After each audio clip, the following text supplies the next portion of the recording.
কবরের মাটি। তোমার মধ্যে আজকে এমন একজন মহিলাকে রাখবো, কারণ দুনিয়াতে অহংকার তাকাব্বুরি যা কিছু আছে সবগুলা কবরের মাটির নিচে চাপা পড়বে। কথা কোন? আজকে অহমিকা দেখাই, অহংকার দেখাই, টাকার গরম দেখাই, ক্ষমতার গরম দেখাই। ও মুসলমান, এই অহংকার গুলা মাটির নিচে চাপা পড়ে যায়। কথা কোন না? নামের বড়াই করো না গো, নাম দিয়ে কি হয়? নামের মাঝে পাবে না গো সবার পরিচয়। কথা কম। নামের বড়াই করো না গো, নাম দিয়ে কি হয়? নামের মাঝে পাবে না গো সবার পরিচয়। রাজা নাই, শাহী নাই, রাজা শাহী নাম। হাতি ঘোড়া কিছুই নেই, আছে শুধু আম। পদ্মা নয় তবু সে কি পদ্মা নদী নয়? নামের বড়াই করো না গো, নাম দিয়ে কি হয়? নামের মাঝে পাবে না গো সবার পরিচয়। কথা কোন ঠিক কিনা? ও মুসলমান, সমস্ত অহংকার ধূলিসাৎ হয়ে যাবে কবরের মাটির চাপাই পড়লে। হযরত আবু যর গিফারী ফাতেমা রাদিয়াল্লাহু আনহার কবরের কিনারায় দাঁড়াইয়া ডাক দিয়ে বলতেছেন, ওরে কবরের মাটি, তোমার কবরে আজকে কিন্তু ফাতেমাকে রাখবো, যিনি বিশ্বনবীর কলিজার টুকরা মেয়ে। সাবধান, এই ফাতেমার সঙ্গে কিন্তু বেয়াদবি করিও, ফাতেমার সাথে বেয়াদবি করিও না। যাইতে হবে কিনা আমাদের?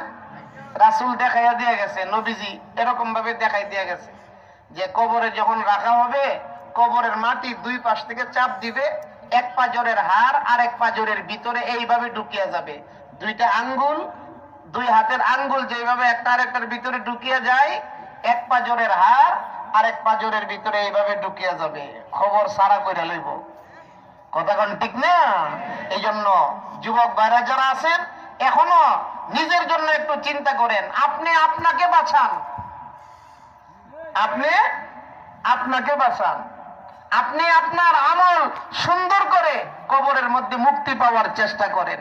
তো যেই কথাটা বলতেছিলাম, আবু যর গিফারী ফাতেমার কবরের কাছে বৈশা বৈশা বলতেছে, ওরে কবরের মাটি, এমন একজন মহিষী মহিলাকে রাখবো, যে মহিলাটা হাসান হুসাইনের আম্মা। সাবধান, বেয়াদবি করিও না। এখনো কবর থেকে কোনো আওয়াজ আসে না। আবু যর গিফারী অত্যন্ত মুত্তাকি সাহাবী ছিলেন। উনি কবরের কাছে বলতেছে, ওরে কবরের মাটি, এমন একজন মহিলাকে রাখবো যিনি হযরত আলীর স্ত্রী। এখনো কবর থেকে কোনো আওয়াজ আসে নাই। এরপরে আবু যর গিফারী চতুর্থ নম্বরে বলতেছেন, ওরে কবরের মাটি, এমন একজন মহিলাকে তোমার মধ্যে রাখবো যিনি জান্নাতের সমস্ত নারীদের সর্দারিনী, সাইয়্যিদাতু নিসাই আহলিল জান্নাহ। জান্নাতে সমস্ত রমণী নারীদের সর্দারিনী হবে হযরত ফাতেমা রাদিয়াল্লাহু তাআলা আনহা। ওনাকে রাখবো, সাবধান, বেয়াদবি করো না। এই কথাগুলো যখন বলতেছে, তখন কিতাবের মধ্যে আসছে আবু যর গিফারী ছিল মুরাকাবাই। এই অবস্থায় উনি শুনতেছে কবরের মাটির ভিতর থেকে আওয়াজ আসতেছে, ও আবু যর গিফারী, তুমি দোহাই দিতে হবে না। সুবহানাল্লাহ। ওগো আবু যর গিফারী, হাসান হুসাইনের মা আমরা চিনি না, আলী রাদিয়াল্লাহু আনহুর স্ত্রী আমরা চিনি না, জান্নাতের নারীদের সর্দারিনীকে আমরা চিনি না। ওগো আবু যর গিফারী, বিশ্বনবীর কলিজার টুকরা মেয়েকে আমরা চিনি না, আমরা চিনি তার আমল। আরো জোরে কন, আমরা কি চিনি? আরো জোরে কন।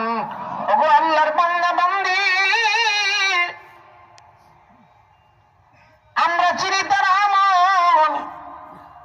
দুনিয়ার নেতাগিরি দিয়া কবরে পার হওয়া যাবে না। দুনিয়ার বরত্ব দিয়া কবরে পার হওয়া যাবে না, কি লাগবে? আরো জোরে কন, আমল সে জিंदगी बनती है जन्नत भी और जहन्नम भी। তোমার আমলের দ্বারা তোমার কবরের জিন্দেগি গঠন হবে। যদি নেক আমল করো জান্নাত, আর যদি বদ আমল করো কবর থেকে তোমার জাহান্নাম আরম্ভ হয়ে যাবে। জোরে কন নাউজুবিল্লাহ।